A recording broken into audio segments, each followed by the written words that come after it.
कोयल की बातें सुनकर लकी का मन तो खराब हो ही गया था, लेकिन आज कोयल का मूड काफी अच्छा था, इसलिए उसने लकी से कहा, चलो अब मेरा मूड ठीक है तो अब आ ही गए हो तो बैठ जाओ। कोयल ने कहते हुए लकी को देखा भी नहीं था। उसने बिना देखे ही उसे कहा और फिर से अपने दोस्तों के साथ बात करने में जुट गई। लकी वहीं का वहीं खड़ा रह गया था। वो कोयल की पीठ देख रहा था और उसकी उन बातों की वजह से अब उसके दिल में थोड़ा सा गुस्सा बढ़ने भी लगा था। इससे पहले कि वो कोयल से कुछ कहता, अमित उसके पास आया और लकी के कानों में बोला, अरे यार तू उसकी बात का बुरा मत मान यार, चल तेरा भाई आज खुश है, तू मेरे साथ बैठ जाना, चल आजा। अमित ने कहा और उसे उसका हाथ पकड़कर ले जाने लगा। लकी भी उसके पीछे चला गया और अमित के पास जाकर बैठ गया। फिर उसने गर्वित और प्रीतम की तरफ हाथ उठा दिया। उधर जैसे ही लकी वहां जाकर बैठा, कोयल ने फिर उसे घूर कर देखा, लेकिन इस बार लकी ने उसकी तरफ नहीं देखा था। उसने जानबूझकर कोयल से अपनी नजरों को दूर कर लिया था ताकि उसे जरा सा भी गुस्सा ना आ सके। कोयल ये वही लड़का है ना, और तेरी ट्वीट में इसका क्या काम है? कोयल की एक दोस्त ने लकी की ओर टेढ़ी नजरों से देखा और पूछा।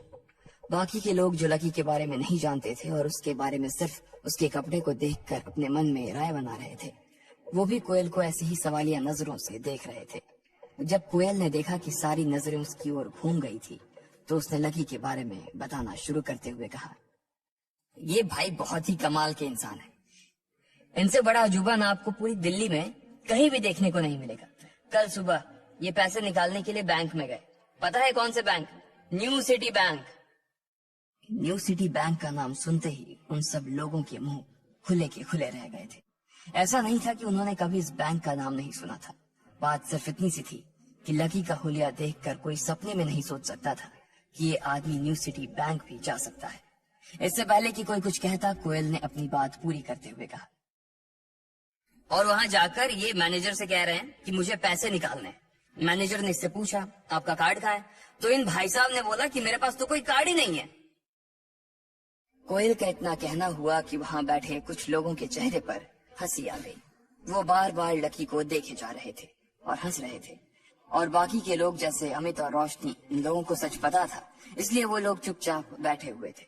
थोड़ी ही देर बाद वेटर ने ऑर्डर सर्व कर दिया था और इस दौरान लकी सिर्फ अमित, गर्वित और प्रीतम से ही बात कर रहा था।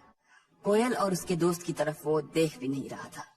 प्लेट में एक पकौड़ा उठाते हुए कोयल ने जोर से कहा, और फिर पता है उसके बाद क्या हुआ? लायन ग्रुप का सीईओ क्रांति रायजादा, मोहित रायजादा का बाप, सीधा मेरे पिताजी के ऑफिस आया और मेरे पापा के सामने हाथ जोड़कर उसने माफी मांगी है। इसे कहते हैं जैसे को तैसा। हाँ लेकिन कोयल, एक बात कहूँ, मुझे नहीं लगता तेरी फैमिली ने ये प्रॉब्लम इतनी आसानी से सॉल्व कर ली होगी यार। लायन ग्रुप एक बहुत बड़ा ग्रुप है, वो दिल्ली की टॉप 10 कंपनीज में से एक है। एक लड़के ने कहा, हाँ मुझे भी यही लगता है। क्रांति रायजादा कितना पावरफुल आदमी है, इसके बारे में पूरी दिल्ली जानती है।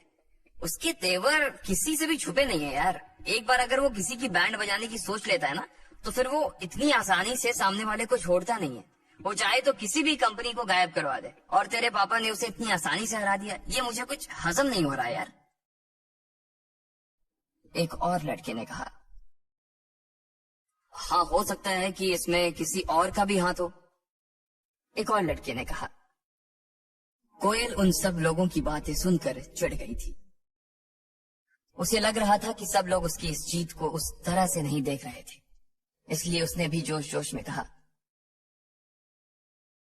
हाँ तो तुम क्या मेरे पापा को कोई छोटा मोटा आदमी समझते हो? मेरे पापा के आगे ना क्रांति रायजादा जैसे 10 आदमी भी पानी भरते हैं।